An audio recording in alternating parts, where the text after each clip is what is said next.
So hi, I don't know कि आप ये वीडियो कब देखोगे, कब ये वीडियो आप तक पहुंचेगा, कब आप इस सॉल्यूशन को इस तरीके से सॉल्व करना शुरू करोगे। बट दिस वीडियो इन्वॉल्व कि आप किसी भी क्वेश्चन को कैसे आसानी से सॉल्व कर सकते हो। इस सीरीज में जितने भी प्रीवियस ईयर क्वेश्चन होंगे उन सभी के सॉल्यूशन आपको स्टेप बाय स्टेप मिलेंगे with in the short trick. ठीक है, हमारा क्वेश्चन ये बोलता है 20 ग्राम MgCO3 sample decomposes on heating to give CO2 and 8 gram MgO. Find percentage purity of magnesium carbonate in that. कभी भी हमारे पास कंसंट्रेशन से रिलेटेड क्वेश्चन हो तो हम लोग सबसे पहले उसके बैलेंस केमिकल इक्वेशन को लिख लेंगे अगर वो बैलेंस है तो सबसे पहले आप देख रहे हो कि MgCO3 हमारे पास ब्रेक हो जा रहा है किससे, हीट करने पे, और हमारे पास क्या मिल रहा है, CO2 मिल रहा है प्लस में MgO मिल रहा है। आप एक चीज नोटिस करोगे कि ये हमारे पास क्या है, ये एक बैलेंस केमिकल इक्वेशन है, जैसे कि मैंने पहले भी आपको बताया हो। जब भी अगर हमारे पास बैलेंस केमिकल इक्वेशन हो और परसेंटेज प्योरिटी पूछा जाए तो हम लोग एक बहुत ही सिंपल फॉर्मूला अप्लाई कर सकते हैं। वो है हमारे पास कि weight of product upon weight of sample into molar mass of reactant upon molar mass of product into हमारे पास 1। आप इसको ट्राई करोगे हमारे पास आंसर आ जाएगा और ये सेकंड्स में आप क्लियर कर सकते हो। सबसे पहले आप एक चीज नोटिस करोगे कि हमारे पास रिएक्टेंट कौन है, मैग्नीशियम कार्बोनेट। अगर उसकी हम मोलर मास की बात करें तो आपको पता है, यहाँ पे आपको क्या पता है हमारे पास कि MgCO3 में मैग्नीशियम का जो मास होता है वो 24 प्लस कार्बन का 12 प्लस ऑक्सीजन 3 यानी कि 16 इंटू 3। आप इसको ऐड करोगे तो हमारे पास 84 ग्राम पर मोल ये हमारे पास मिल रहा है।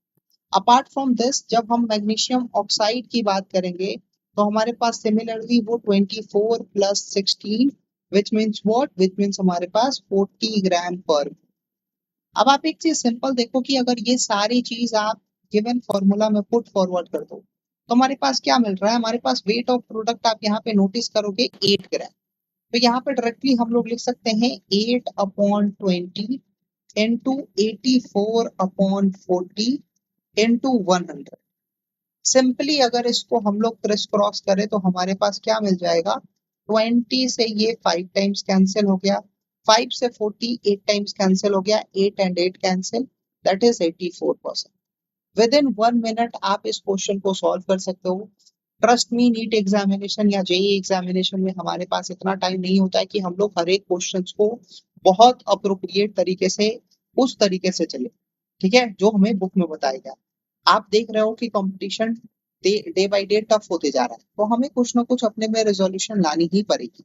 अब ये फॉर्मूला जनरलाइज कैसे हुआ वो भी देखिए।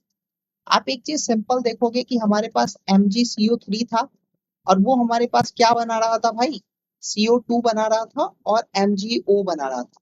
आप एक चीज नोटिस करोगे यहाँ पे कि ये एक बैलेंस केमिकल इक्वेशन है। इसका मतलब क्या है कि हमारे पास जो मोल्स ऑफ रिएक्टेंट है वो इक्वल होगा किसके, मोल्स ऑफ प्रोडक्ट से। आप सिंपली देखना, और अगर आप यहाँ पे मोल्स ऑफ रिएक्टेंट में लिखना चाहूँ तो मैं क्या लिख सकता हूँ, मोल्स का फॉर्मूला क्या होता है, गिवन मास अपॉन में मोलर मास। तो आप यहाँ पे डायरेक्टली बोल सकते हो कि मास ऑफ रिएक्टेंट अपॉन में हमारे पास मोलर मास ऑफ रिएक्टेंट, और वो किसके इक्वल है, वो है हमारे पास मास ऑफ प्रोडक्ट अपॉन में मोलर मास ऑफ प्रोडक्ट के।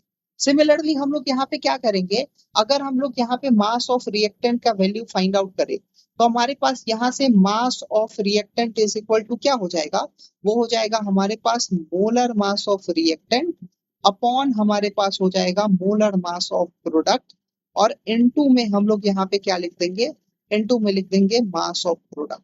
ठीक है, अब आप इसी वैल्यू को परसेंटेज प्योरिटी के फॉर्मूला में पुट फॉरवर्ड कर दो।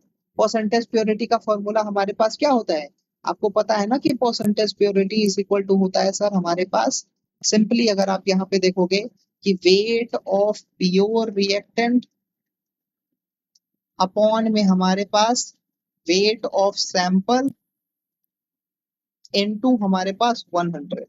तो सिंपली हम इसी में पुट कर देंगे इसको और वो हमारे पास वैल्यू मिल जाएगा।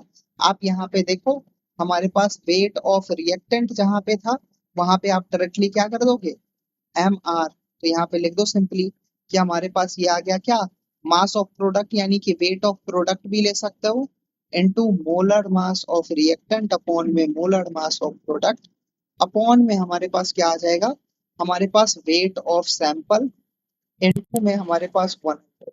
अब आप क्या करोगे, आप सिंपली ये ऊपर चला जाएगा तो आप इसको डायरेक्टली लिख सकते हो, weight of product upon weight of sample into molar mass of reactant upon molar mass of product into 100। आप सिंपली एक चीज नोटिस करोगे यहाँ पे कि हमारे पास क्या है कि ये फॉर्मूला डिराइव हो जाता है। ठीक है, आप इसी यूनिटरी मेथड से आप इसको सॉल्व कर सकते हैं। Thank you.